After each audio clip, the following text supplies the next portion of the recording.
አራዳ ቅዳሜ እንደቀጠለ ነው። አራዳ ዜና ላይ ደርሰናል። እነዚህ በሳምንቱ የተሰሙ እውነተኛ ዜናዎችን ከቀልድ ጋር አዋስተን የምናቀርብላችሁ እኔና አሁን በየነ እኔም ማዝመራው ሙሉ ሰው በጋራ በመሆን ነው። ወደ ዜናዎቹ የሆድ ጋዝን ወደ ጽጌረዳ ቸኮሌት መዓዛ የሚቀይር ክኒን ለገበያ ቀረበ። እንግዲህ በፍሌቨር ልንለቀው ነው። አልገባኝም። ጋዝ ምንድነው? የሆድ ጋዝ ነው። ከሆዳችን የሚወጣ ነፋስ እና እኮ ስሙን ብጠራው አይሻልም? አይሆንም አለ እና እንዴ በፍሌቨር ሊጀመር ነው። ከሆድ የሚወጣ ጋዛችን በፍሌቨር ሊጀመር ነው ማለት እዚህ ውስጥ ነው ፍሌቨሩ የሚሰሩት ወይስ ከወጣ በኋላ? በክኒን መልክ በክኒን ክኒኑን ትውጠዋለህ። ከዛ ስትለቀው የኔ ስትሮበሪ ነው ምናምን ላል አላሸተት ነው። ብዙዎች እንደ ቀልድ የሚያዩት ነገር ግን በማህበራዊ ግንኙነት ውስጥ ትልቅ መሸማቀቅን የሚፈጥረው የሆድ ጋዝ ሽታን ለመቀየር አንድ ፈረንሳዊ የፈጠራ ሰው ነው አስገራሚ መፍትሄ ይዞ የመጣው። ይህ ሰው ክርስቲያን ፖይኒቼዝ የተባለው ግለሰብ የሰው ልጅ የሆድ ጋዝ ሽታን ወደ ጽጌረዳ፣ ቫዮሌት፣ ቸኮሌትና ዝንጅብል መዓዛ የሚቀይሩ ክኒኖችን ሰርተው ለገበያ በማቅረብ ላይ ይገኛሉ ተብሏል። እንግዲህ እኔ ሳላደንቀው አላልፍም። ያስቸግር ነበር ማለት ነው። እኔ ብዙ ፈጠራ ይቻለሁ። ይሄ ፈጠራ ለኔ ተመችቶኛል።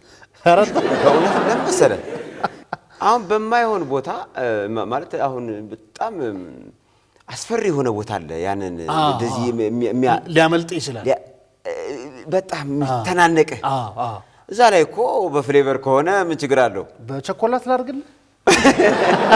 እኔ ግን የሚያሰጋኝ ምን መሰለህ አዝሜ፣ የዲዶራንት ካምፓኒዎች ገበያቸው በጣም እንዳይመታ እፈራለሁ። ምክንያቱም ሰው የራሱን ጋዝ ተቀብቶ ሊወጣ ይችላል። ከዚህ በኋላ ልብስህን አውጥተህ ግን እኮ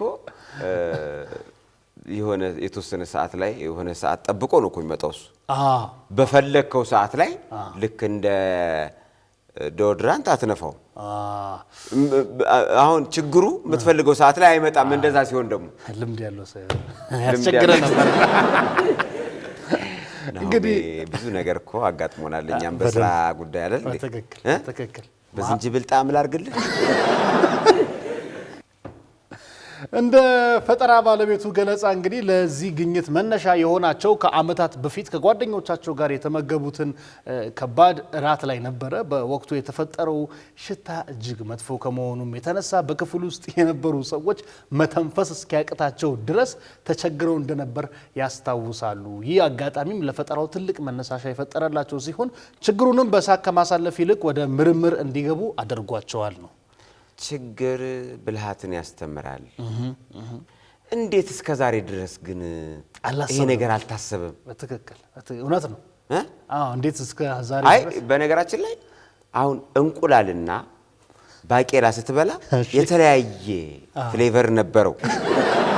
ሀገር ያምስ ፍሌቨር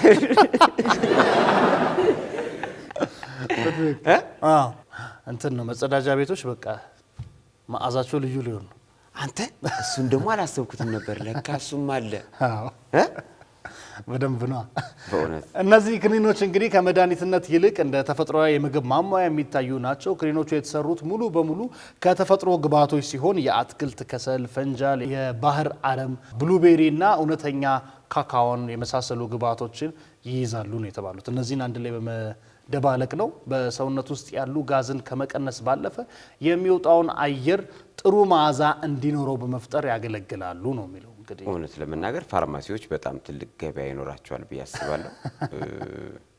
እሺ፣ ድሮ በፓራስታሞል በመግዛት ፓራስታሞል በጣም በሽያጭ ደረጃ እንትን ነው አይደለ? ራስ ምታት። አሁን ደግሞ ይሄ ክኒን በደንብ ገበያውን ይቆጣጠራል ብዬ አስባለሁ አይደለ? ከኔ ጀምሮ ጧት ነው የምንሰለፈው። እንዴ ሀገር ሙሉ ጋዛም ነው ያልክ ነው እንዴ? ተወንጀ ያዝሜ አንተ እኮ ይኸውልህ አሁን እኮ ምን በለው እኮ እንዳለ ጋዝ ነው የሚሆነው።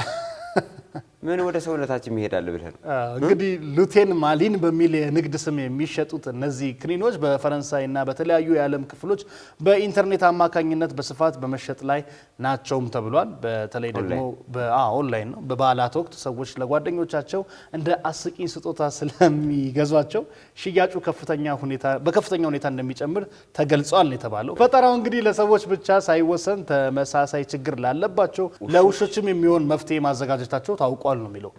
ውሾችም ጋዝ ይለቃሉ በእውነት? አዎ። ይህ ፈጠራ ብዙውን ጊዜ ትኩረት የማይሰጣቸውን የሰው ልጅ የዕለት ተዕለት ችግሮች በፈጠራ መፍታት እንደሚቻል ማሳያ ሆኗል ነው የተባለው። እንግዲህ ለተሻለ ውጤትም ግለሰቦች በቀን 2 እስከ 6 ክኒኖች ከምግብ ጋር እንዲወስዱ ይመከራል። ይሄን በደንብ ያዟዝሙ። በቀን 2 6 ከምግብ ጋር። ይህም በተከታታይ የሚፈጠሩ ጋዞችን መዓዛቸውን ለመቀየር ይረዳል ነው የተባለው። ያው ከተቀየረ እንግዲህ አሪፍ ነው። ለምሳሌ ለየት ያለ የበዓል ሽታ አስቧል። እንደ ቸኮሌት ያለ እንዲኖር የሚፈልጉ ሰዎች ይኖራሉ። አውደ ዓመቱ ቫኒላ እንዲል ከፈለክ ደግሞ አሁን ወደኛ ሀገር ሲመጣ ሀገርኛ ማድረግ ትችላለህ። አሁን ኢኮኖሚው ትንሽ ዛግ ሲል ጊዜ ቤት ለበዓል ጠጅ መጥመቅ ጠላ ካስቸገረ በጠላ ፍሌቨር ባጠጣውን በጋዝ ታሸተዋለህ። ደግሞ የሚገርም አሁን የዓመት በዓል ጊዜ እኮ አሁን ይሄ አሪቲው የአሉባንጃው የአደሱ ሽታ ምናምን ነው የሚናፍቅ አይደል? ከዚህ በኋላ እኮ ሌላ ሽታ ሊናፍቀን ይችላል ማለት ነው። በትክክል እሱን አሁን እንደውም በሉባንጃ ፍሌቨር ከሰሩ ለዲያስፖራዎች ምክንያቱም እዛ ማንት መለኮከስ አይቻልማ። እዛ አይቻልም ስለማይቻል ጭስ አይቻልም።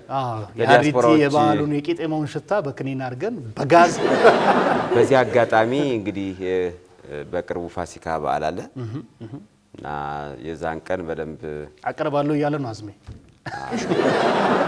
አሁን ከዚህ በኋላ እኮ እንግዲህ ልክ ሳቂልኝ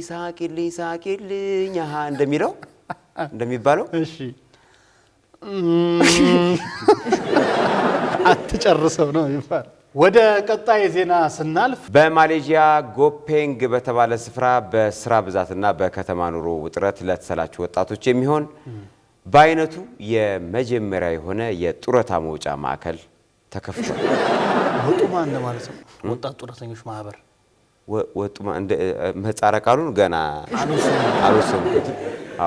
ማዕከሉ በከፍተኛ የስራ ጫና ውስጥ ላሉ የጄንዚ ይሉታል እነሱ፣ እኛ ጄንዚ ነው ስናነበው። ጄንዚና የሚሊኒያል ወይም ደግሞ ሚሊኒየም ትውልድ አባላት የአንድ ወር ቆይታን የሚያቀርብ ሲሆን ለዚህም አገልግሎት ከ493 እስከ 494 የአሜሪካ ዶላር ክፍያ ይጠይቃል። ግን አይታላ በቃ የኛ ትውልድ በጣም በቃ እየደከሙ ባይሆን ጥሩ ነበር። እኛ እንደው ኦፊሻሊ ለወጣት የጡረታ ማዕከል መክፈት እንደውም ስልቹ ወጣቶችን በትክክል ማብዛት ነው ብዬ ነው ማስበው። መሽተነካና ነው ጡረታ የምንወጣው አልኩኝ እኮ። አሁን አመቱንም በኋላ አካባቢ እንገልጸዋለን። ነገር ግን አሁን እኔ ወጣት ነኝ አይደል? አይ ኖ እንዳትከራከር አላልኩም። ለኛ የጡረታ ማዕከል አያስፈልገንም። ምክንያቱም ገና ትኩስ ጉልበት ነው። ገና ሮጠን ያልጠገብን ቦቃቅላዎች የጡረታ ማዕከል መከፈቱ እኔ ያስቆጨኛል ማለት ያሳዝነኛል ጭምር። እኔ እኮ የድሮ አባቶች እኔ ግራ የሚገባኝ በጣም ጠንካሮች ነበሩ። አሁን ለምሳሌ እና ሻምበል አበበ ቢቂላን ካየ 42 ኪሎ ሜትር ሮጠው ጨርሰው ልክ በጥሰው ሲያልፉ ያርፋሉ ሲባል ስኳት ይሰራሉ። ድጋሚ እንደገና ያሟሙቃሉ ምን ያህል ብርቱ እንደሆኑ።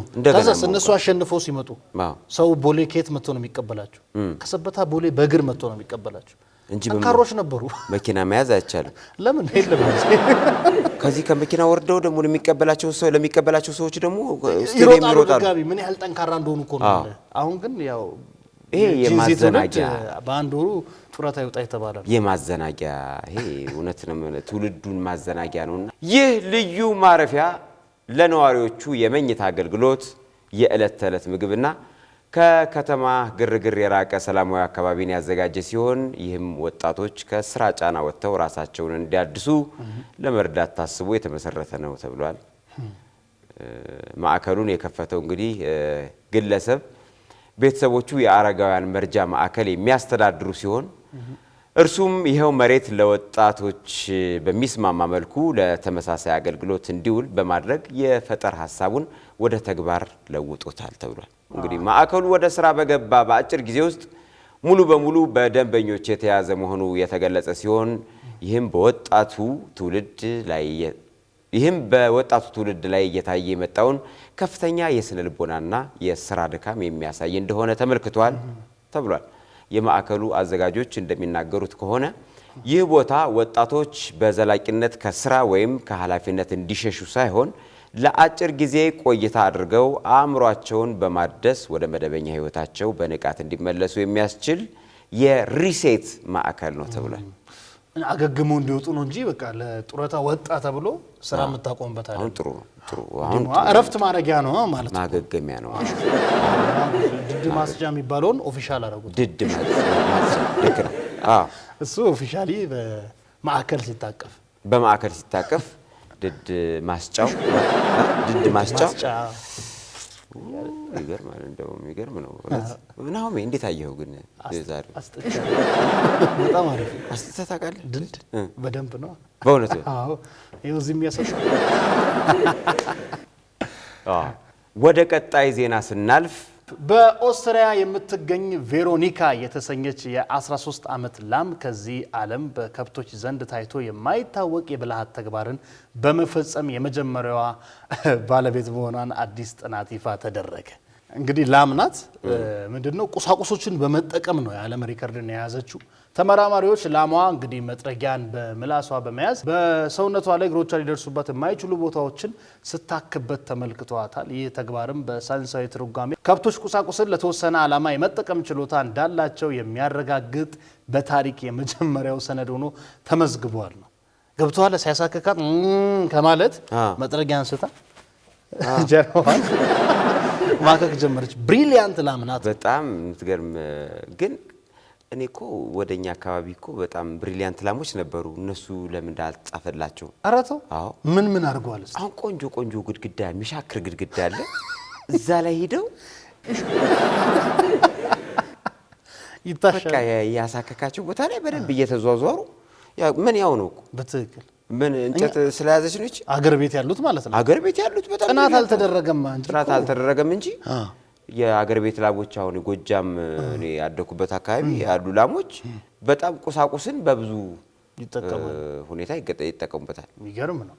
እንግዲህ ቬሮኒካ በሰባ የተለያዩ ሙከራዎች ውስጥ መጥረጊያውን በተከታታይና በውጤታማነት ስትጠቀም የታየች ሲሆን እንደሚያሳክካት የሰውነት ክፍል ሁኔታም የመጥረጊያውን ብሩሽ ወይም እጀታ በመቀያየር ስትጠቀም ታገኝታለች ነው። ልክ ናዝሜ እኛ ጋም እውነት ነው። እኔ አሁን ፈረሶች አይቻለሁ እንደዚህ ሲታሹ ምን ሲሉ፣ ከዛ ደግሞ መሀል አስፋልት ላይ ሲቆሙ ዝንባቸውን ያስፋልቱ የመኪናው ንፋስ እንዲያባርር በጣም ብሪሊያንት ናቸው። ይሄ ለምን አልተመዘገበ? ልክ መኪናው ብሎ ሲሄድ ዝንቦች ይበራሉ ማለት ነው። ከቁስላቸው ላይ እንዲነሱላቸው አስቡ። እንግዲህ ያው መሀል አስፋልት ላይ ሆነው ናሆም ይሄ እኮ በጣም ትልቅ እኮ ሌላ ፈረስ ጭንቅላቱ ከባድ ነው። እንግዲህ ይህ በከብቶች ላይ ይታያል ተብሎ ፈጽሞ የማይጠበቅ ነው ያሉት ተመራማሪዎቹ ግኝቱ የከብቶችን የማሰብ ችሎታ እስካሁን ድረስ በሰዎች ዘንድ እጅግ ዝቅ ተደርጎ መገመቱን የሚያሳይ መሆኑን ገልጸዋል ነው። ገባህ? ሰው ራሱ ሲሳደብ አንተ ከብት ነው የሚለው እኮ። ከብት ግን ጭንቅላቱን ተጠቅሞ በመጥረጊያ ራሱን የሚያክ የሆነ ነው። በእውነት እኔ በጣም ነው ደስ የሚሉኝ። እኔ ከብት ነው ይወዳሉ። ከብት ትወዳለህ? ዘፈኖችም አሉ እኮ የኛ ሀገር ብዙ ዘፈን በቃ ዋቤ ላሜ ቦራ ዋቤ መጥረጊያው ጠፍቶ ነው ላሜ ቦራ እምቧቤ አዩ ስለ ከብት እምቧ የምትለው ለምንድን ነው? ተፈጥሮዋ ነው አይደለም። የሆነ ነገር ስትፈልግ እንደዚህ አድርጉልኝ አምጡልኝ፣ እቃ ስትፈልግ አተላም ስትፈልግ እንጂ ምንም ካልፈለገች አትጮህም ነው። ስለዚህ የሀብታም ላሞች አይጮህማ ሁሉም ነገር ስላላቸው። አይ የሀብታም ላሞችማ ደግሞ ሌላ ደግሞ ፍላጎት እኮ አያልቅም አይገድም እንደ ሰው በለው በከብቶችም ማለት ነው። እሺ ይህ አስገራሚ ክስተት እንግዲህ በእንስሳት ዓለም ስለሚታየው የማሰብ ብቃት አዳዲስ መነጋገሪያ ነጥቦችን የፈጠረ ሲሆን ከብቶች ከምንገምተው በላይ ጥንቁቅና ብልህ መሆናቸውን አመላካች ሆነዋል ተብሏል። እንግዲህ ያው ለከብት ብለናቸዋል። አራዳ ዜና የሳምንቱ ይመስል ነበር። አራዳ ቅዳሜ ይቀጥላል። ፍቅርና ሰላም ለሀገራችን፣ ሳቅና ተድላ ለሕዝባችን። አራዳ ቅዳሜ ይቀጥላል።